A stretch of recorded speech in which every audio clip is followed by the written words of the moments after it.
بسم الله الرحمن الرحيم رب أعني على ذكرك وشكرك وحسن عبادتك رب اشرح لي صدري ويسر لي أمري واحلل عقدة من لساني يفقهوا قولي سبحانك لا علم لنا إلا ما علمتنا إنك أنت العليم الحكيم الحمد لله وكفى وسلام على عباده الذين اصطفى أما بعد فأعوذ بالله من الشيطان الرجيم بسم الله الرحمن الرحيم ذهب الظمأ وابتلت العروق وثبت الأجر إن شاء الله.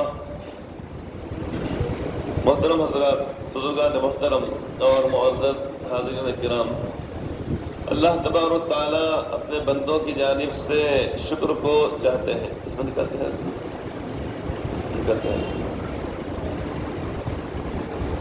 اللہ تبارک و تعالیٰ اپنے بندوں کی طرف سے کسی بھی نعمت کے ملنے پر شکر کو چاہتے ہیں. یہ چاہتے ہیں کہ اللہ تعالیٰ بندے کسی بھی نعمت جب ان کو حاصل ہو جائے اس پر وہ شکر ادا کریں. شکر کا مطلب یہ ہوتا ہے کہ خوشی کا اظہار، کہ انسان کسی بھی بات پر خوشی کا اظہار کرے. جیسے ہم کسی نے ہمارے ساتھ اگر اچھا برتاؤ کیا، اچھا سلوک کیا تو ہم کیا کہتے ہیں؟ شکریہ، بہت بہت شکریہ آپ کا، یہ کہتے ہیں. زیادہ اعلیٰ درجے کی بات یہ کہی جاتی ہے کہ جزاک اللہ کہا جائے. ویسے حدیث پاک میں بھی فرمایا گیا ہے کہ من لم یشکر الناس لم یشکر اللہ، کہ جو شخص لوگوں کا شکریہ ادا نہیں کرتا ہے وہ اللہ تبارک و تعالیٰ کے بھی اس نے شکر ادا نہیں کیا. تو کسی نے اگر ہمارے ساتھ کوئی اچھا برتاؤ کیا کسی بھی معاملے میں تو خوشی کا اظہار کرنا چاہیے اور یہ بتانا چاہیے کہ آپ نے جو معاملہ ہمارے ساتھ کیا اس پر ہم کو بڑی اندرونی طور پر خوشی ہے اور اللہ تعالیٰ آپ کو اس پر بہترین صلہ عطا فرمائے، بہترین بدلہ عطا فرمائے. جزا کے معنی آتے ہیں یعنی صلہ، اور بدلے کے معنی آتے ہیں جزا، بدلہ اصل میں اس کے معنی آتے ہیں. تو کوئی بھی کام اگر کیا جائے تو اس کا جیسے بدلہ ملتا ہے. مثلا اگر کوئی شخص دن بھر محنت کرتا، کام کاج کرتا ہے تو اس کو شام میں اس کی مزدوری دے دی جاتی ہے. اگر کوئی شخص کہیں پر ملازمت اختیار کرتا ہے، آپس میں طے ہوتا ہے کہ ماہانہ اتنی تنخواہ دینی پڑے گی، لہذا اس کو بدلہ کہا جاتا ہے، جس کو ہم اردو میں تنخواہ کہتے ہیں. تنخواہ کہا جاتا ہے، یافت کہا جاتا ہے، مشاہرہ کہا جاتا ہے. مطلب یہ کہ ایک مہینے تک جو کسی شخص نے کسی کے پاس جو بھی ملازمت کیا، جو بھی کام کیا، اب مہینہ ختم ہونے کے بعد اس کا صلہ اس کو دیا جاتا ہے. تو اسی کو جزا کہا جاتا ہے، اسی کو بدلہ کہا جاتا ہے. چاہے وہ کھیتی باڑی والے لوگ ہوں کہ سالانہ ان کو جو اجرت دی جاتی ہے، یا ملازمت کرنے والے لوگ ہوں، یا اسی طریقے سے محنت کرنے والے لوگ ہوں کہ صبح سے لے کر شام تک کسی کے پاس جو بھی تعمیراتی کام کیا گیا، یہ جو بھی کام کیا گیا، جو کام پر لگایا گیا، اب اس کے بعد اس کی اجرت دے دی جاتی ہے جو طے ہوتی ہے. تو ایسے ہی اگر کوئی شخص ہمارے ساتھ کوئی اچھا برتاؤ کرے، اچھا معاملہ کرے تو حکم یہ دیا گیا ہے کہ اس سے کہا جائے کہ جزاک اللہ کہنا چاہیے اور شکریہ بھی کہیں گے. لیکن ان دونوں کے اندر بلکہ دونوں باتوں پر ہمارا عمل ہونا چاہیے. شکریہ اس بنا پر چونکہ حدیث پاک میں اس کا ذکر بھی آیا ہے، اور جزاک اللہ یہ تو بڑے اعلیٰ درجے کی بات ہے جس کا احادیث پاک کے اندر بہت زیادہ تذکرہ ہے، بہت زیادہ اس کے اندر ذکر ہے. اور یہ جزاک اللہ کہنے کی وجہ سے ہوتا یہ ہے کہ ہماری زبان پر اللہ تبارک و تعالیٰ کا نام آ جاتا ہے خود بخود. شکریہ کہیں گے اگر تو اس کے اندر کہیں پر اللہ تعالیٰ کا نام نہیں آیا. اور اگر ہم نے کہہ دیا جزاک اللہ، اللہ تعالیٰ تم کو اس کا اچھا بدلہ عطا فرمائے، یہ جزاک اللہ کا ترجمہ ہوتا ہے اللہ تعالیٰ تمہیں اس کا بدلہ عطا فرمائے، کہ تم نے جو ہمارے ساتھ جو اچھا معاملہ کیا اللہ تعالیٰ اس کا بدلہ عطا فرمائے. اور جزاک اللہ خیراً، خیر کے معنی آتے ہیں بہتر. تو یہ اگر کہہ دیا اگر جائے کہ جزاک اللہ خیرن، تو اس کا مطلب یہ ہوگا کہ اللہ تعالیٰ تم کو اس کا اچھا بدلہ عطا کرے.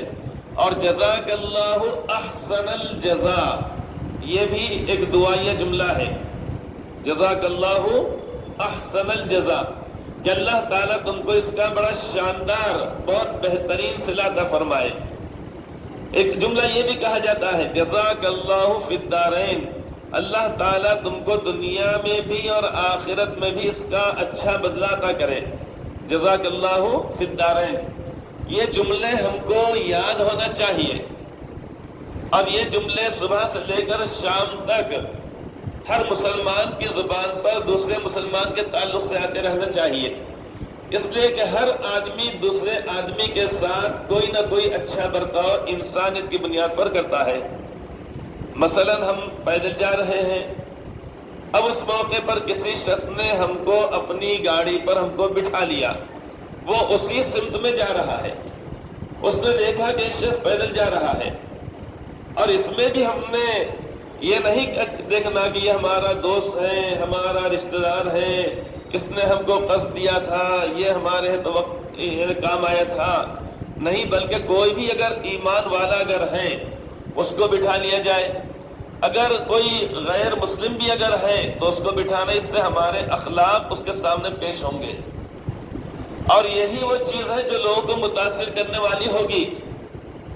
ہاں، یہ اور بات ہے کہ اگر ہم جلدی میں ہیں، ہم عجلت میں ہیں، یا ہمارا جانا ادھر سمت میں نہیں ہو رہا ہے، تو پھر کوئی بات نہیں.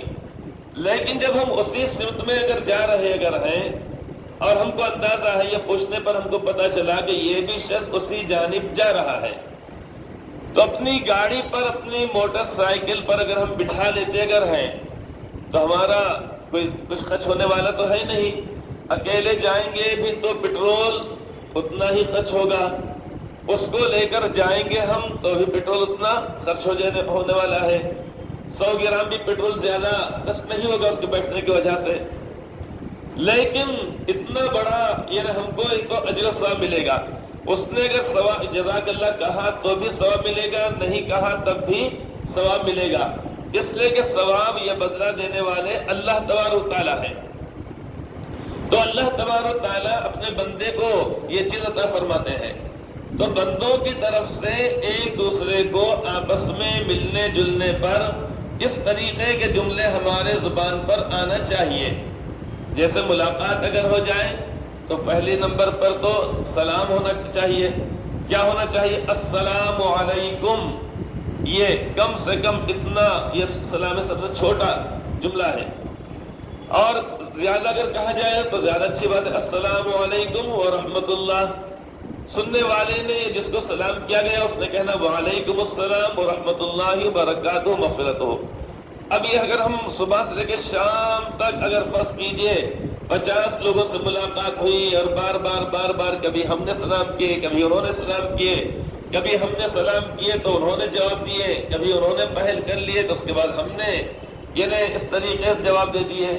اب اس کی وجہ سے ایک تو آپس میں محبت بھی پیدا ہوتی ہے، دلوں میں سے نفرت بھی دور ہوتی ہے، اور اللہ تبارک تعالیٰ کا ذکر، اللہ تعالیٰ کا نام ہماری زبانوں پر جاری ہو جاتا ہے. تو اس بات کا حکم یہ دیا گیا ہے کہ جب ملاقات ہو ایک دوسرے کے ساتھ تو اس موقع پر سلام بھی کرنا چاہیے، اس کے ساتھ ساتھ مصافحہ بھی کرنا چاہیے. مصافحہ کی وجہ سے ہوتا یہ ہے کہ دلوں کے اندر جو دوری ہوتی ہے، یہ نفرت ہوتی ہے، وہ اس کی وجہ سے ختم ہو جاتی ہے. ساتھ ہی ساتھ یہ ہے کہ جب ہم مصافحہ کرتے ہیں کسی سے تو مصافحہ کرنے والے وہ دونوں شخص جب تک کہ ابھی ان دونوں کے ہاتھ میں ہاتھ ملے ہوئے ہیں اور ہاتھ ایک دوسرے سے جدا نہیں ہوئے، اس سے پہلے اللہ تعالیٰ ان دونوں کے گناہوں کو معاف فرما دیتے ہیں. کتنی بڑی یہ بات ہے کہ گناہوں کو معاف کر دیا جاتا ہے.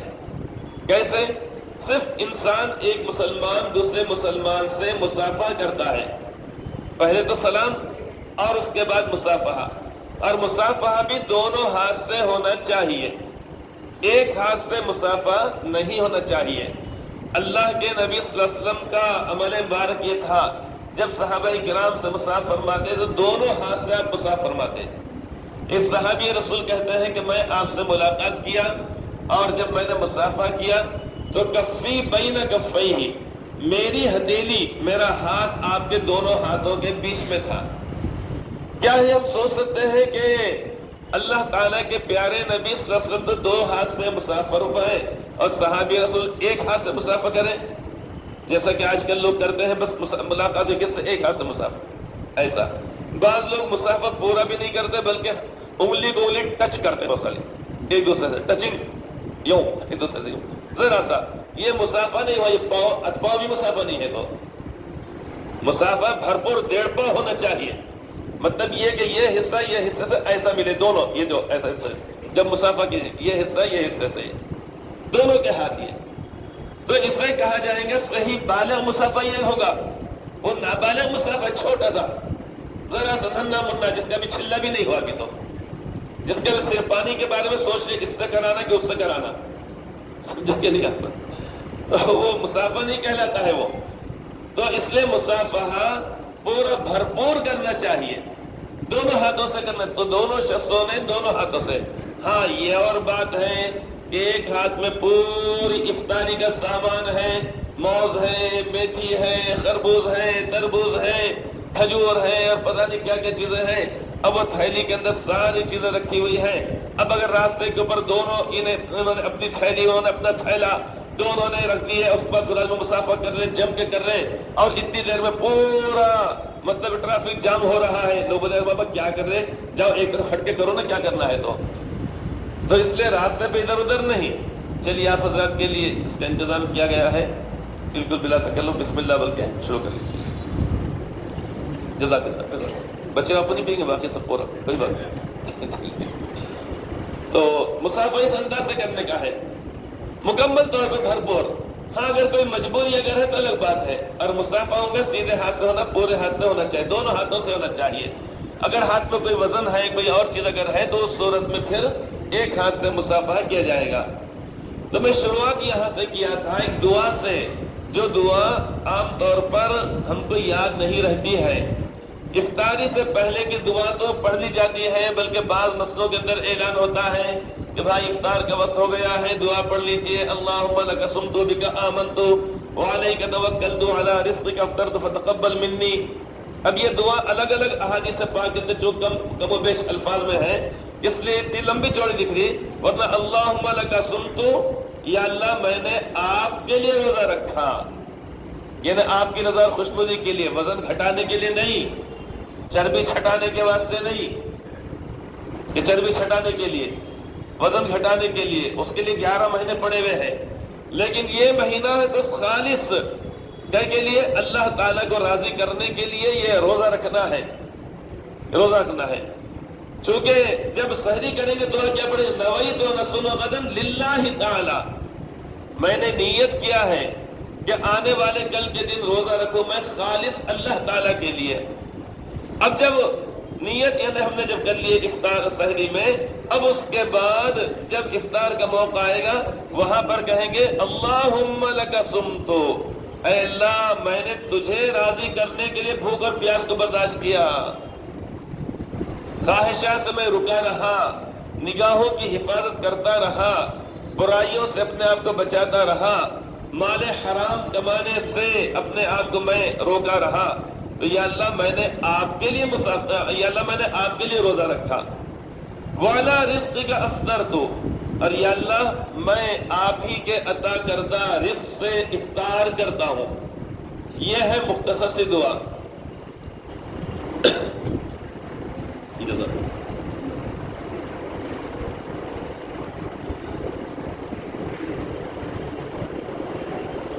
یہ مختصر سی دعا ہے. اور آگے اس کے چل کے یہ بھی ہے فتقبل منی، یا اللہ میرے اس روزے کو قبول فرما لیجیے. چلیے اب یہ دعا پڑھ لی گئی، افطار ہو گیا. افطار ہونے کے بعد ایک اور دعا بتلائی گئی ہے، جیسا کھانا کھانے سے پہلے دعا اللہم بارک لنا فیہ واطعمنا خیرا منہ بسم اللہ وعلی برکت اللہ. کھانا کھانے کے بعد الحمدللہ الذی اطعمنا وسقانا وجعلنا من مسلمین، سونے سے پہلے دعا اللہم بسمک اموت و احیا، اٹھنے کے بعد الحمدللہ الذی احیانا بعدما اماتنا والیہ النشور، یہاں تک کہ قضائے حاجت کے لیے جب جاتے ہیں تو اس سے پہلے دعا اور اس کے بعد پھر دعا، واپسی میں کی دعا غفرانکا، یا اللہ اتنی دیر میں آپ کا ذکر نہیں کر سکا چونکہ اس جگہ پر آپ کا نام لینا بے ادبی ہے، الحمدللہ الذی اذھب عنی الاذی وعافانی، تمام تعریف اس اللہ تعالیٰ کے لیے ہے کہ جس نے مجھ سے تکلیف دہ چیز کو دور کر دیا اور اس نے مجھ کو سکون بخشا۔ قضائے حاجت کو اگر کوئی شخص جائے اور جا رہا ہو، تقاضا بہت زیادہ ہو، اور ان سے کہے چلو بھائی چلو آج گلابی جامن نہیں کالا جامن کھاتے ہیں، جامنوں کی الگ الگ قسمیں، سفید جامن، گلابی جامن، کالا جامن، وہ کہہ رہے بھائی چھوڑو چھوڑو چھوڑو چھوڑو نہیں بھائی جانے، ارے بابا رکو رکو رکو رکو، ارے نہیں چھوڑو چھوڑو چھوڑو چھوڑو چھوڑو چھوڑو رکو رکو، اب ہم اس کو روک رہے ہیں، وہ رکنے کو تیار نہیں، ہو کہنا چھوڑو چھوڑو چھوڑو، کیوں؟ اس لیے کہ تقاضا ہو رہا ہے، اللہ تعالیٰ نے انسانوں کے ساتھ لگا دیا ہے، یہ ہر ایک انسان کے ساتھ۔ اب جب وہ وہاں جانے سے پہلے کیفیت کے رکنے کو تیار نہیں، اور جب وہاں سے آئے، اب آنے کے بعد اب ہم کو وہ ڈھونڈے گا، ارے بھائی کہاں چلنے، کون سی ہوٹل میں چلنے کا ہے، گلابی جامن کھانے کے لیے، کالے جامن کھانے کے، ہم کہیں نہیں نہیں گیا وہ وقت، رات گئی بات گئی، اب نہیں، تو کہے گا ارے بابا بول رہے تھے نا آپ، ہم کہیں گے نہیں اس وقت ہم بول رہے تھے، تو وہ اس وقت ہے تو کھانے کے لیے تیار نہیں تھا چونکہ تقاضا ہو رہا تھا، لیکن اب آنے کے بعد کیا ہوگا، سکون مل گیا، عافیت مل گئی۔ تو دعا کے الفاظ یہی ہیں کہ غفرانکا الحمدللہ الذی اذھب عنی الاذی وعافانی، کہ تمام تعریف اس اللہ تعالیٰ کے لیے ہیں کہ جس نے مجھ سے تکلیف دہ چیز کو دور کر دیا، کہ اگر وہ چیز اگر جسم کے اندر رہ جاتی، خارج نہیں ہوتی، تو انسان کی موت واقع ہوتی، جان کے لالے پڑ جاتے ہیں، لیکن اللہ تعالیٰ نے فضل فرمایا کہ جسم سے وہ چیز علیحدہ ہو گئی، نہ صرف علیحدہ ہو گئی بلکہ وعافانی، اور اس نے مجھ کو سکون بخشا، عافیت بخشی۔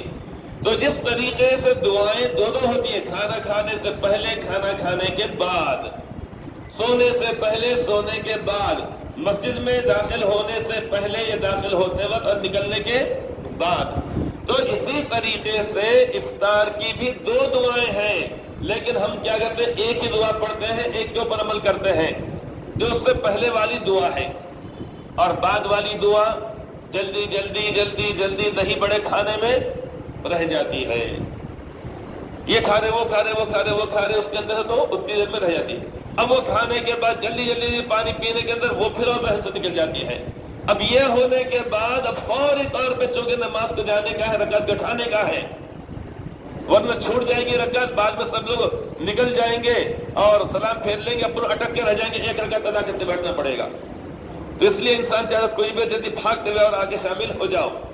اب اس میں ہمارے لیے ہم کو دعا یاد ہی نہیں رہتی ہے، آج ایک دیکھا کر جائے تو 90% لوگوں کو دعا یا تو یاد نہیں، یا یاد اگر ہے تو اس کے اوپر عمل نہیں۔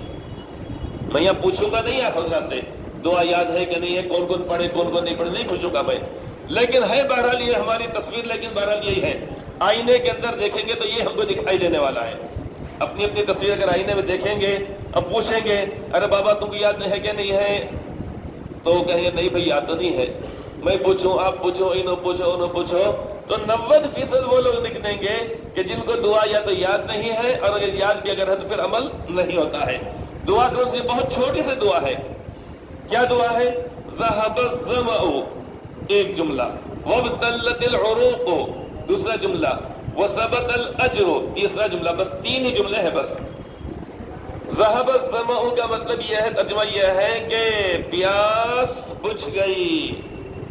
اس کا احساس خاص طور سے ہوتا ہے جب گرما کا موسم، جیسے مارچ اپریل مئی جون کے مہینے میں جب روزے آتے ہیں، تو جب ہم پانی پیتے ہیں تو سکون ملتا ہے یا نہیں ملتا؟ کیا اور بے چینی بڑھ جاتی ہے؟ کیا ہوتا آپ کو؟ سکون ملتا؟ سب کو ایسے ہی ملتا ہوگا نا؟ آپ حضرات کو بھی، آپ کو بھی، مجھے بھی، سب کو، ہر ایک کو، یہاں تک کہ بیل کو بھی قربانی کے جانور کو بھی ہے، تو جب اس کے سامنے اتنے بڑے بھانڈے کے اندر، ٹوکرے کے اندر یعنی جواری کا آٹا ڈال دیے اور پانی ڈال دیے، اس پر تھوڑا نمک پلا دیے، دیکھیں پینے کے بعد کتنا شاندار ہو جاتا ہے، بالکل ہوتا نہیں، کتنا سکون ملتا اس کو بھی۔ تو اللہ تعالیٰ کی یہ نعمت ہے پانی۔ تو حدیث پاک میں بتایا کہ ذہب الظمأ، پیاس بجھ گئی، وابتلت العروق، اور رگیں بھیگ گئی، رگیں تر ہو گئی، جو ہمارا نسوں کے اندر جو یعنی استراوٹ ایک آ جاتی ہے اور یہ بھیگ جاتی ہے نسیں، پانی پی لینے کے پورے جسم کے اندر انسان کے ایک یعنی خوشی اور مسرت کی لہر دوڑ جاتی ہے، اچھا لگتا ہے۔ تو ایک جملہ ہے ذہب الظمأ، پیاس بجھ گئی، دوسرا جملہ ہے وابتلت العروق، اور رگیں تر ہو گئی، تیسرا جملہ ہے وثبت الاجر انشاء اللہ تعالی، اور انشاءاللہ تعالی، انشاءاللہ تعالی کا مطلب ہے اگر اللہ تعالی چاہا، اور یقین اللہ تعالی مطلب یہ کہ چاہیں گے، اور اللہ تعالیٰ نے چاہا تو انشاءاللہ تعالی ہمیں ضرور ثواب ملے گا۔ اس لیے کہ قرآن کریم اللہ تعالیٰ فرماتے ہیں ان اللہ لا یضیع اجر المؤمنین، اللہ تعالیٰ ایمان والوں کے اجر کو ضائع نہیں کرتے ہیں۔ کسی شخص نے چلتے چلتے راستے سے تکلیف دہ چیز کو، پتھر کو، کانٹوں کو، موز کا چھلکا ہے، اس کو اگر ہٹا دیا تو اللہ تعالیٰ اس پر بھی ثواب عطا فرماتے ہیں۔ تو جو شخص کے صبح صادق سے لے کر غروب آفتاب تک تمام ان چیزوں سے اپنے آپ کو روکے رکھے جن سے روکنے کا اللہ تعالیٰ حکم فرمایا ہے، تو کیا اللہ تعالیٰ ثواب نہیں دیں گے؟ اتنا دیں گے کہ بندہ وہم و گمان میں بھی اس کے آ نہیں سکتا بندے کے۔ تو یہ دعا بڑی مختصر سی دعا ہے، اس کے اندر جو مسنون دعائیں جو کتاب ہے اس کے اندر مل جائے گی، اس کے اندر ہم نے فہرست کے اندر دیکھ لینا، وہاں پر ہی ہم دیکھ لینا افطار سے پہلے یہ پڑھیں، افطار کے بعد یہ پڑھیں۔ تو یہ ایک سنت ہے، اس سنت پر ہمارا عمل ہونا چاہیے۔ اس پر عمل کا موقع صرف اسی وقت آتا ہے تو رمضان شریف میں، اور انسان جب کبھی روزہ رکھے گا، جیسے مثال کے طور پر محرم کے 9 اور 11 10واں روزہ رکھے، یہ 10 11 ہے، یا اور جو روزے رکھے یا نفل روزے رکھے، اس وقت یہ پڑھنے کا موقع آتا ہے، لہٰذا اس پر ہمارا عمل ہونا چاہیے۔ دعا بہت مختصر سی ہے، دعا یہ ہے ذہب الظمأ وابتلت العروق وثبت الاجر انشاءاللہ، کہ یعنی پیاس بجھ گئی، رگیں بھیگ گئی، اور ضرور ہم کو اللہ تعالیٰ ثواب عطا فرمائیں گے۔ بس یہی بات آپ حضرات سے بتلانی تھی کہ افطار سے پہلے کی دعا تو ہم پڑھ لیتے ہیں، اس پر تو ہمارا عمل ہوتا، لیکن اب اس کے بعد افطار کے بعد کی دعا کے بھی پڑھنے کا ہم نے معمول بنانا چاہیے۔ اللہ تعالیٰ ہم سب کو اس دعا کے پڑھنے کی اور اس سنت پر عمل کی توفیق عطا فرمائے، آمین ثم آمین۔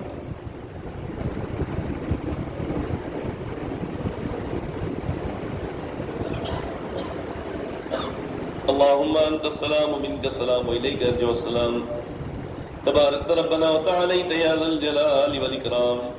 اللهم صل على سيدنا محمد كلما ذكره الذاكرون، وصل على محمد كلما غفل عن ذكره الغافلون۔